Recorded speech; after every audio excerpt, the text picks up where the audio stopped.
Thank you, Shekhar. Thank you, TiE. I'm honored. Um, so I want to tell you a little bit about my journey. I started my career after moving to the US to go to graduate school, working for a large company, and I realized very quickly the challenges with innovation inside a large company. And actually, I'm a product of TiE, a product of TiE Boston. So it was, in fact, my introduction to TiE back in the early days of TiE Boston. It was called TiE Atlantic back then. It was small, relatively small groups. Several of you in the audience here will remember those days, groups of maybe 30 or 40 people. And we used to get together in the Hillcrest in Waltham. And it was listening to the early leaders of TiE, Deshpande and others, who inspired me. They spoke with clarity and passion about the whole process, the entrepreneurial process, and spoke of their journeys. And I always wanted to create and build and innovate. And listening to them, I thought to myself, I think I can do this too. So TiE Boston actually has had a great influence on me. Just listening to those leaders, listening to a lot of you who are in the audience today, and learning from you has helped me a lot. So I want to talk about a couple stories, share a couple stories with you, stories from my journey. The first one is from my recent startup, Avexa, which I started in 2004, which focused on security software, and we sold it to EMC last summer. And this is about how we got our first customer. So, before we had even finished the product, we connected with the chief security officer of a very large healthcare company.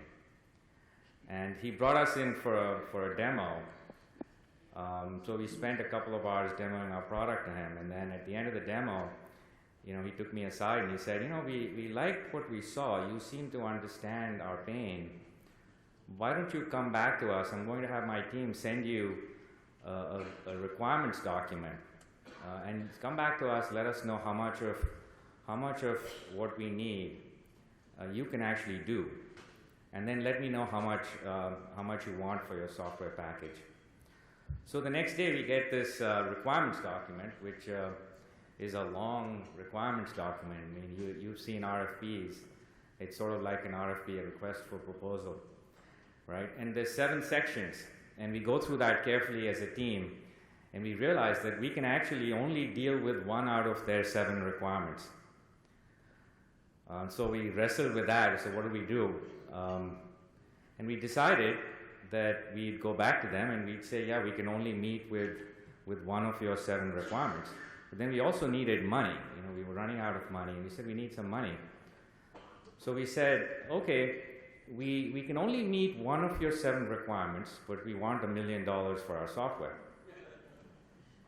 Right? So the chief security officer, he looks at me funny and goes, wait a minute, you're saying you can only do 1 out of 7 things and you still want $1 million? And we said, yes, but you know what? Here's a very well thought out justification for why we're asking for $1 million.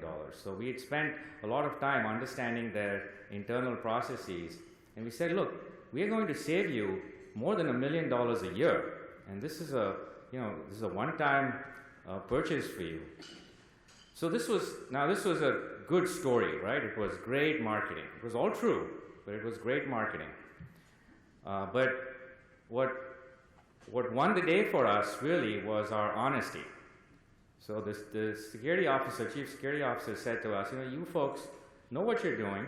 You're honest about what you can do and what you cannot do. You can only meet 1 out of 7 requirements today, but I think you'll get there.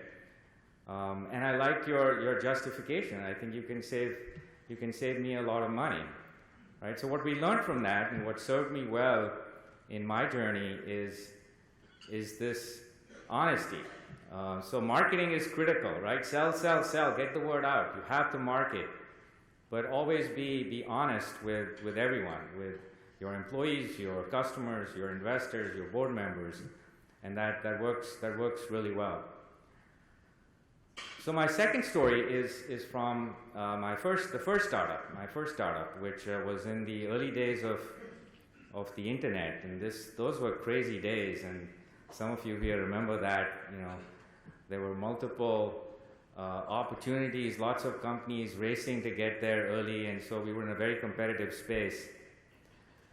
And along with a band of engineers, I was working on another security product. And we were working so hard, we used to come in weekends, right? So one Saturday, it turned out that my wife was working, and I hadn't realized that she was going to be working, and I needed to go into work because I'd asked my entire team to come in as well. And we had a baby boy. Our son was just months old. So I thought about it, but I had to go in.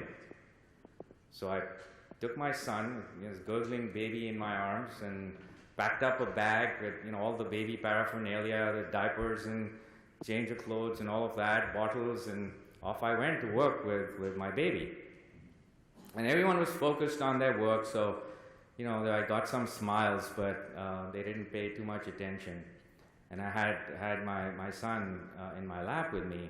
And then someone asked me a question, and I got pulled into a discussion and got distracted, and I handed off my son to someone else. Say, hey, can you hold him for a second? So that second turned into an hour. I got distracted and pulled into one discussion and another, and an hour later, I remembered that I'd come to work with my son, and I had no idea where he was. So, it wasn't a very large office, but there were many offices there, right? So I was frantically running from one room to the next, asking everyone if they'd seen my baby. And everyone seemed to have held him at some point, right? But no one knew where he was. But finally, I found him, curled up in the lap of my documentation manager, who had patted him, a kind lady who had patted him to sleep. So, hard work and focus and dedication and so on are great, but you have to make sure you don't lose your family in the process. Thank you for the honor.